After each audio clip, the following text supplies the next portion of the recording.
batu karang ini aku mendirikan jemaatku dan alam maut tidak akan menguasainya. Terima kasih. Arvan, 1 Petrus pasal 2 ayat 9.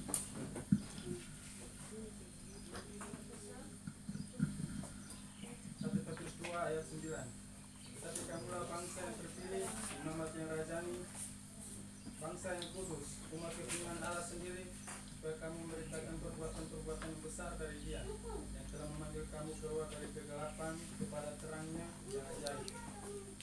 Iya, terima kasih. Silakan duduk. Bapak Ibu ada pagi hari ini saya akan bahas. Saya catat di sini ada 2 hal berbicara tentang Matius ya. Matius pasal 16 ayat 18. Ini dialog antara Petrus dan Yesus. Petrus ini adalah ciri orangnya sering pingin tahu dan banyak bertanya kepada Tuhan Yesus. Rafael, Viana coba duduk. Ya, Petrus ini punya jiwanya orang pingin tahu. Dia mau, artinya waktu Yesus sampaikan, dia tidak tunggu nanti selesai. Detik itu dia langsung bertanya. Inilah ciri-ciri Petrus. Kenapa dia demikian? Karena mungkin dia masalah mungkin dia panglupa, hampir sama dengan saya. Jadi dia tidak mau tunggu lama. Detik itu dia langsung bertanya. Iya, saya minta tolong Jennifer sekali lagi bisa baca yang ayat tadi.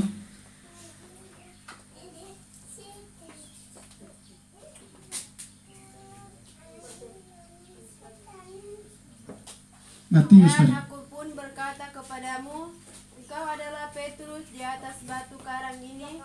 Aku akan mendirikan jemaatku dan alam maut tidak akan menguasainya.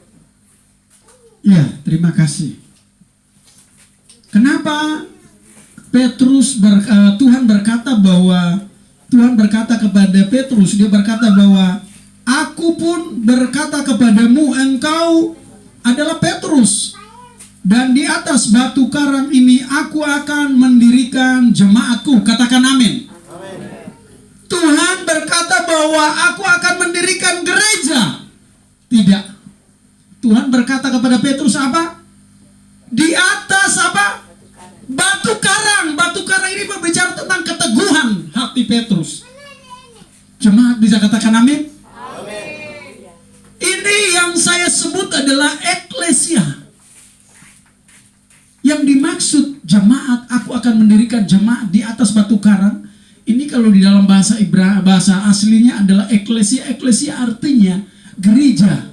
Gereja bukan lagi berbicara waktu dialog antara Petrus dengan Tuhan Yesus. Mereka tidak berbicara tentang gereja gedung, tetapi mereka berbicara gereja. Gereja adalah kita ini, katakan amin. Gereja ini adalah pribadi-pribadi. Ada 2 hal yang saya perlu sampaikan. Yang pertama, maksud dari eklesia. Eklesia dalam bahasa aslinya adalah, saya catat di sini, eklesia yang berasal dari kata ek, berarti keluar, ya. Ek itu artinya keluar, ya. Dan kedua adalah kaleo. Kaleo itu artinya dipanggil, ya. Jadi dipanggil di dalam kegelapan keluar kepada terang yang ajaib. Amin. Nah, eklesia artinya gereja-gereja. Karena itu Rasul Paulus berkata di dalam Korintus bahwa tubuhmu bukan lagi disebut adalah tubuh apa? Bukan memperhamba untuk hal-hal duniawi, tetapi tubuhmu adalah baik Roh Kudus. Barang siapa menghancurkan, Allah akan menghancurkan. Maksudnya apa? Barang siapa memasukkan hal-hal yang najis, Tuhan akan menghancurkan. Lihat, orang sudah bertobat lalu kembali kepada dunia ini, malah dia lebih parah. Ya, karena tubuh kita adalah bait Roh Kudus. Coba bilang kiri kanan, jaga kita punya tubuh, karena tubuh kita adalah bait Roh Kudus. Bisi kiri kanan. Ya, ayo yang sebelah itu bilang di sebelah kiri, jaga tubuhmu karena tubuhmu adalah bait Allah. Oke, coba kita praktek. Yang sebelah jangan dulu jawab, berdiam dulu, dia dengar yang sebelah, baru nanti dari sebelah jawab, balas lagi. Oke, hitungan 3, 2, 1. Jagalah tubuhmu karena tubuhmu adalah bait Allah. Oke, dari sebelah ulang. Mesak, ada pasangan Mesak cuma sendiri ya. Saya percaya hari ini kita belajar praktik. Ya, tubuh kita adalah bait Roh Kudus, karena itu mulai hari ini, detik ini, jaga kita punya sikap. Sikap apa? Mulai dari kata-kata, mulai yang katakan ketemu anak muda biasa ketemu teman itu langsung pakai itu, itu mulai bertobat. Amin. Ketemu teman, babingan, padahal memang artinya itu hal-hal yang membangun, tapi orang tidak sadar itu bukan membangun, itu mematikan. Kalau ketemu Mesak, halo Mesak, engkau luar biasa, engkau hebat, Mesak langsung naik. Ya, seperti ada sayap yang rasa-rasa mungkin Monilia tidak terbang, dia rasa-rasa terbang seperti Elia, dan dia berkata selamat tinggal. Ya, tapi kalau ketemu parangana, waduh, Mesak bukan bangkit, malah ciri. Kalau dia dari loteng dia ciri. Ya, dan mulai belajar. Firman Tuhan berkata bahwa perkataan itu penuh kuasa. Amin. Perkataanmu penuh kuasa. Ya, mulai dari hari ini kita belajar praktik. Ya, saya catat di sini ada 3 hal ya berbicara mengenai gereja. Yang pertama, bagaimana kita menerima gereja, bagaimana kita punya perkataan itu bisa memberkati orang lain, bagaimana kita punya cara hidup supaya orang lain bertobat. Bagaimana cara supaya orang lain bertobat? Hal yang pertama adalah kita harus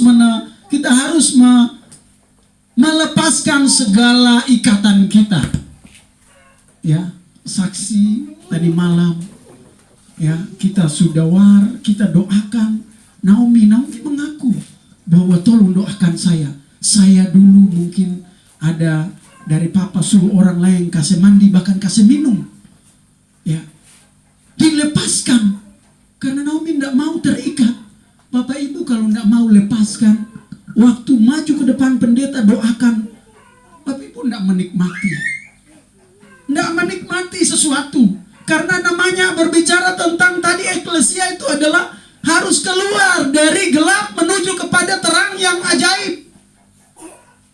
Gelap dan terang itu tidak mungkin akan menyatu. Saya mau tanya, kira-kira kalau waktu kita masak, ya kita memasak ikan, kalau kita tidak pakai bumbu garam, apa dia punya rasa apa? Tidak enak, tawar, tidak rasa sedap. Demikian kalau waktu garam itu ditaruh, rasanya bagaimana? Enak. Karena garam adalah penyedap, ya, memberikan penerangan. Saya percaya hal yang pertama kita harus melepaskan keterikatan kita. Keterikatan apa? Mungkin dulu oma opa katakan, kamu ini akan terkutuk, otomatis itu harus perlu dilepaskan. Harus perlu didoakan, dilepaskan. Ini Om Herman, Maici eleksi Papa waktu saya menginjili di kebun dekat. Saya katakan bahwa Om Herman, apa yang perlu saya doakan? Ya, kalau ada slide saya putar video ini kalian lihat lebih. Ya, dia potong waktu itu kita pergi Jasmani, saya Jennifer, kita pergi doakan dia di kebun. Dia bilang doakan saya. Dia pegang peda ini begini. Kenapa? Saya bilang Om Herman harus lepas. Dia bilang lepas apa? Karena dia biasa begini.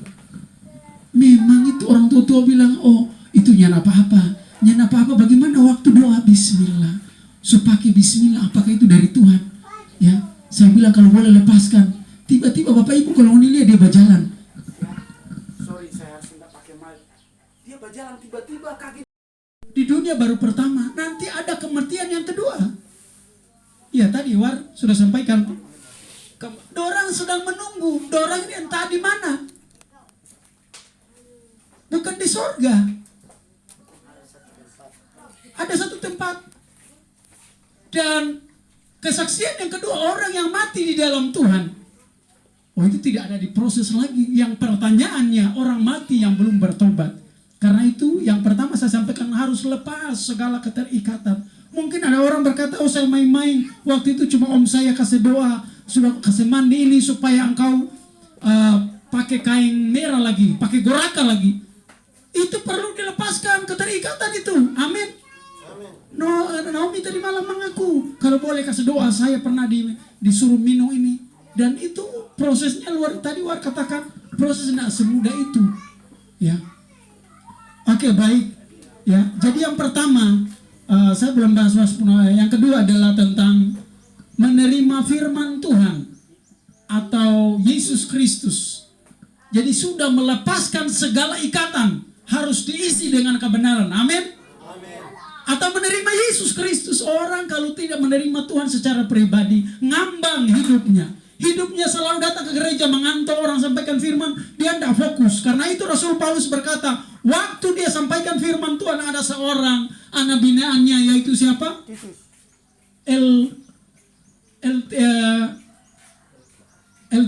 Titus ya. Iya. Titus ya. Dia cari, dia datang ke gereja, Bapak Ibu anak muda ini. Dia petampa di mana? Bukan duduk di tengah. Bukan, tapi dia cari di pinggir jendela. Kira-kira sebelum saya mau lanjut, orang biasa kalau panggil duduk suka di pinggir jendela itu, dia cari apa? Cari angin. Yang kedua, biasa cari tidur. Dia suka angin sepoi-sepoi. Iya. Waktu Rasul Paulus menyampaikan firman, dia pasang ini. Jadi di sebelah kan ada putar lagu. Jadi dia bertelinga sebelah firman, sebelah dia dengar lagu dunia. Jadi firman ini, iblis kan pengaruh sehingga dia tutup, dia bertelinga sebelah dia dengar firman, lagu. Lalu angin sepoi-sepoi datang, Rasul Paulus lagi menyampaikan, pop, jatuh dan mati. Ini ingat, anak muda kalau datang ke gereja harus fokus kepada Tuhan. Amin. Harus fokus. Coba bilang kiri kanan, saya mulai sekarang saya fokus. Saya tidak main game lagi. Bilang kiri kanan, kalau yang main game bertobat. Iya. Boleh bermain, tetapi ada saat untuk sementara. Tapi kalau lupa, tikus itu mati. Untung Rasul Paulus punya karunia penyembuhan, sehingga dia bangkit. Waktu orang datang berbondong, Rasul Paulus bilang jangan rapat. Dia doakan dan akhirnya bangkit lagi. Sama dengan War. Tuhan berkata, hari belum saatnya engkau mati. Supaya apa? Supaya dia jadi saksi hidup. Apakah ada di antara kita yang ingin saksi hidup? Kasih tepuk tangan yang paling meriah buat Tuhan Yesus. Ya. Mau jadi apa kalau kita mati menuju? Saya juga takut. Waduh, saya tidak mau mati Tuhan. Saya sudah jadi pengkhotbah lalu mati di neraka. Ya. Kalau saya mati di surga lalu saya anak istri, lalu di mana? Di neraka, lalu saya Tuhan saya komplain, Tuhan ini tidak adil. Tapi itu urusan bukan saya, urusan Tuhan. Karena itu saya tidak bisa menyelamatkan istri saya, anak saya tidak bisa. Karena itu ayo sama-sama kita. Rasul Paulus berkata bahwa kerjakanlah keselamatan itu takut dan gentar. War tadi malam doakan Naomi. Dia ini tetofore karena pertama suruh keluar itu roh jahat. Naomi juga tolak supaya dia keluar karena memang seringkali kalau Indah kasih tinggal, roh itu datang menyerang dia. Iya ya Naomi. Tiba-tiba waktu lalu kerja di Gonovo di Batora, dia bilang terlambat. Kalau saya datang terlambat, Naomi so innalillahi. Memang karena namanya so dekat dengan Tuhan, bertantangan. Ya, karena itu Naomi mau kalau boleh doakan supaya lepaskan. Lepas. Ya, nanti kalau sebentar lihat ada di video, tapi saya mau posting cuma Naomi bilang jangan. Ya, ini bukti. Tapi jangan hapus, ini salah satu dokumentasi orang-orang yang terikat sudah dilepaskan. Ya.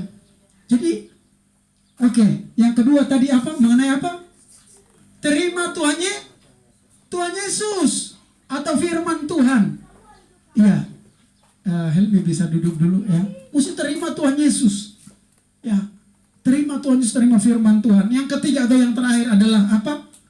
Menerima kuasa Roh Kudus. War tadi kan ketika dia dilepaskan, dia sudah lepaskan. Lalu dia diproses mati. Dia tidak sampai